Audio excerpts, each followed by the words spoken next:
Everybody loves a quesadilla, but what about a steak fajita quesadilla? Oh, tender skirt steak, marinated and grilled to perfection. Throw in some caramelized onions and a lot of cheese, and you're in quesadilla paradise. Oh, make it even better with all the classic fixings. Oh, man, this fixings. is fixings. We are fixing to make some of the best food ever. I love a good quesadilla. I love a quesadilla, and I love your steak fajitas. Yeah, we're combining two of our favorite things in the world. So speaking of fajitas, we're going classic. This is skirt steak. This is like a pound of skirt steak. Skirt steak it's got to be tenderized, and because it would be pretty tough if you just threw this on the grill right now and then tried to bite into it. It needs to be tenderized. I'd do it. Well, you would. You'd eat either. You never meat. I'd get some steak sauce. You didn't eat. Yeah. But anyway, but we are going to tenderize it. So I'm going to make the marinade first. Nice. Right now. Nice. The key, this is lime juice. So that's a half a cup. It really is. It gives a really like zesty taste to the meat. Yeah, and it's the acid in the lime juice. That's 2 tablespoons of vegetable oil that really start to break down those break it down and make it very, very tender. That is 3 tablespoons of fresh chopped cilantro. This is 3 cloves of garlic that I've minced. This is probably half a teaspoon of red pepper flakes. If you like a little heat, go with a full teaspoon. And now I'm just going to mix this up. Okay. I love it. While you're mixing that up, I'm going to make the fajita seasoning that we'll put on after it's been marinated. Yes. So I have got a tablespoon. I do that on purpose. I know you do. Everyone a tablespoon of salt. Kosher salt. And then I have a tablespoon of cornstarch. Get that out of there. Sorry. I had a little bit of a white bowl, but that's okay. A wet bowl. That's okay. That's okay. And then I have these awesome seasonings. I've got 2 teaspoons of chili powder. I've got a half a teaspoon of ground cumin and a 1/4 teaspoon of cayenne. Just a little punch. So good. It's not spicy at all. It's not. It's not. And I've got a half a teaspoon of garlic powder, a half a teaspoon of onion powder, and a teaspoon of smoked paprika. That's right. That is so good. Really flavorful seasoning. Of course, you can. They sell fajita seasoning at the store. Just one thing you want to realize: we added salt in there. Yeah. So just check if you're using purchased fajita seasoning. Check to see if there's salt, and a lot of times there's not. So you'll want to salt your meat before you grill it. Okay. Got it. Now. All right, I got this all good and mixed up. We're gonna just set that aside. So if you want to hold this open for me, we're using you could do this in a dish, but I think a baggie works so well. It's just you can stick it in your refrigerator where you have room. Now you really need to give this some time to do what it's going to do, which is make it really tender. I would say a minimum of 2 hours. I like to really go like 4 hours, get the air out of it. Okay, here, I'll let you handle that. Yeah. I'll let you handle that from now on. 4 hours is good. You could do it 8, you could do it overnight. Just don't let it go. I wouldn't let it go like 24, 48 hours. Then it's going to break it down so much, it just becomes. I'd say 4 hours is a good. 4 hours is good. Yeah. 4 hours that's usually what we do. So get it ready like, in the morning if you want it for lunch, or in the afternoon if you want it for dinner, and then it all comes together very quickly. All right, stick that in the fridge. All right. Okay, let's make some quesadillas. Let's do it. It's been about 4 hours. This has been marinating. It's going to be nice and tender. Okay, so now this step right here is optional, but I highly recommend it to give you that restaurant quality flavor. That fajita. That fajita flavor that we love. Yes. We're going to kind of not completely caramelize these, but we're going to get them nicely golden. Yes. So I've got 2 tablespoons. I've actually put 2 tablespoons of pork lard in there that I get at my favorite little Hispanic market. But you could use anything. You could use butter. You could use vegetable oil, olive oil, whatever you got. A little trick of the trade, that lard, that pig lard.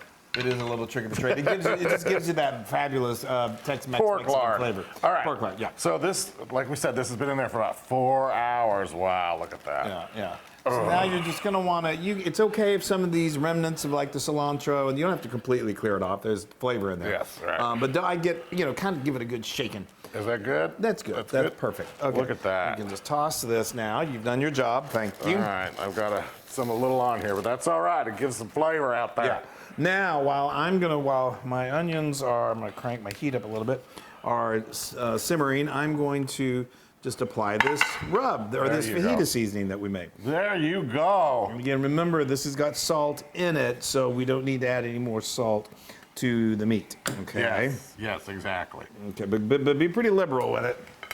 There we go, let's turn it over. Let's do it. This is enough to make, we'll get 2 hefty quesadillas You out can probably of it. get 3 Because we're 2 hefty quesadillas ourselves. But yeah, you could, typically I would say this is a pound of meat. If you do a pound and a half, then you could easily get 4 nice quesadillas. And you get like 3 triangles out of each quesadilla. So, it's great for dinner, for parties, you name it. Okay, so now we've got our grill ready to go. Over medium heat, and you're gonna go. I'm gonna go put it on the grill. I'm gonna put it over direct heat. Yes, all right, direct, not non-direct. Direct.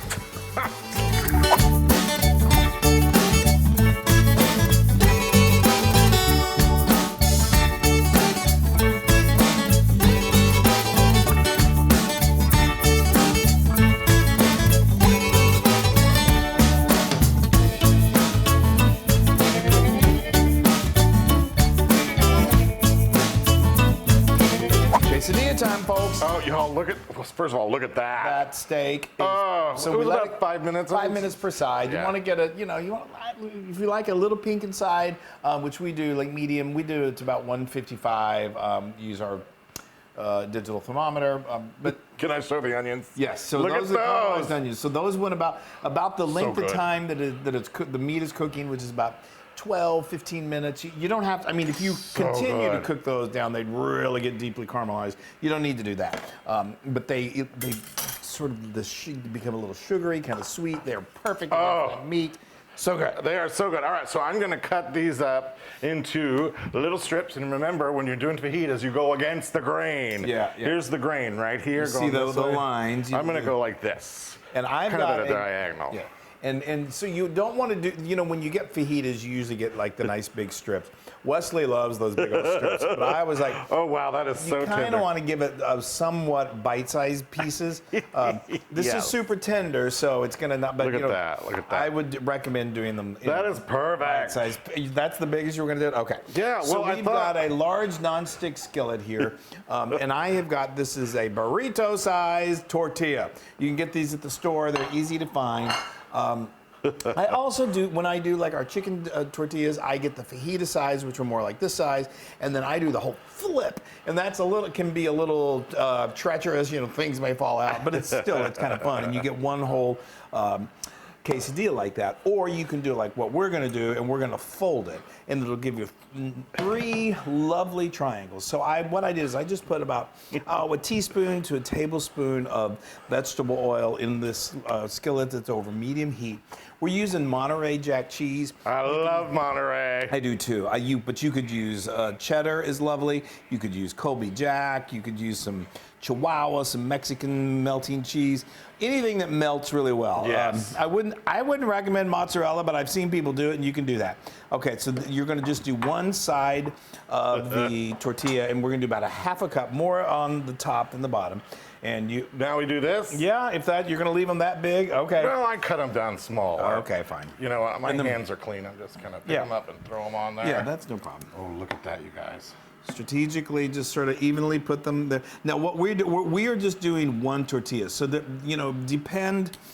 kind of gauge on how much meat you need, how many onions you need, depending on how many you're making. And I'm just going to eat this later. Right. So you can kind of count on 1 onion per quesadilla. We really love our onions, so if you don't want to use that many, you don't have to. But anyway, if you're gonna, so like I said, if you're gonna do 2 quesadillas, then you need to do a little more meat. Although the 2 quesadillas is great for what we're doing. 3 or 4 quesadillas, you'll probably need to do a little more meat. Oh, So that looks good. It does. So now it's just going to start to melt here, and And you're gonna flip it over? I'm gonna flip it. Did you already talk about how when you do your chicken quesadilla, you just do Yes. two big, and you do do a massive flip? Well, I'm sure we have a video of me doing that. Okay, so now I'm just gonna use You know, if you're using a nonstick, a super delicate nonstick, be careful. You don't want to scratch your pan. And now this is just going to Isn't that beautiful? Look at that. Now we're going to continue to do this. Are you done with these guys? Yeah, yeah. I know. Well, those are good in eggs or Yes, they are. anything. So, so now we're just going to let this cook. Are we just going to ride this out? I guess so. Okay, so it depends on the temperature of your skillet, but I'm going to say just a few minutes per side. Look at that. Ooh, gorgeous. Don't get too much oil in there, then you got deep fried tortillas, although there's nothing wrong with that either. But, okay, so now we're just going to let this go for a few more minutes, and then it's ready to chow down. Yum. Okay, this is looking so good. Oh, gosh. really I kinda love that toasty look. I know, it's kind of like Oh, that one's even better. Look at that side. it's like a giant taco, but we're going to cut it and so it's going to be perfect quesadilla. You got here. Bring it right here. Bring it right over here. Yes. Ready to serve. You can do this with slice it with a pizza cutter. Look at that. With like a nice sharp knife. Wesley's going to use his great knife skills. I'm going to. It should be easy to cut, even though those big chunks of meat in there. Wow. Let's see if there are any cheese pull. No cheese pull. Oh, because I pretty much flattened it. Yeah. Oh, there's some cheese. There's that squished out of it. cheese. There's the cheese we love. Oh, you guys, look at that. So this is great for serving parties. Ooh, there's some you can make a whole platter of it. If you want to do, that's a beautiful cheese ball.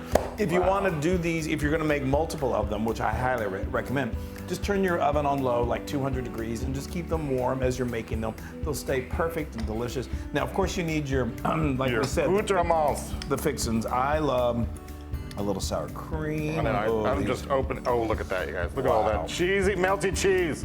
Monterey Jack is such a good melting cheese. Chris, throw a little sour cream. Yeah, I'll throw some guac on yours. Okay, thank you. We're working as a team here. There you go. And now we just need a little pico. Yeah.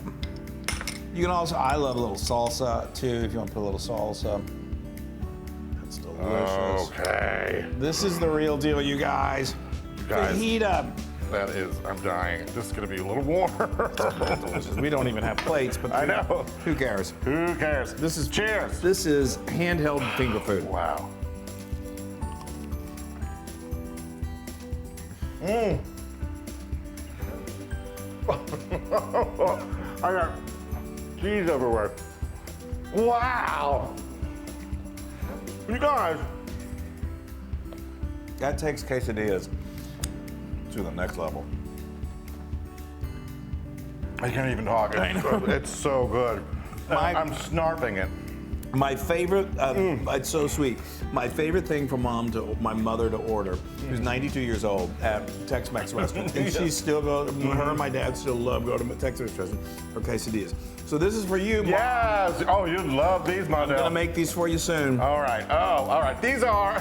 I forget. Oh. These are once again 1,000,000% Luna approved. These are like the ultimate snack food. Oh, they're so good. Make these. Your friends will be just so thankful, and they'll love you to pieces just like we do. All right, well, are you in quesadilla paradise? So you made those big chunks. Cut them into smaller pieces. It's easier for people to eat. All right, we love you guys. Bye, everybody. Make quesadillas.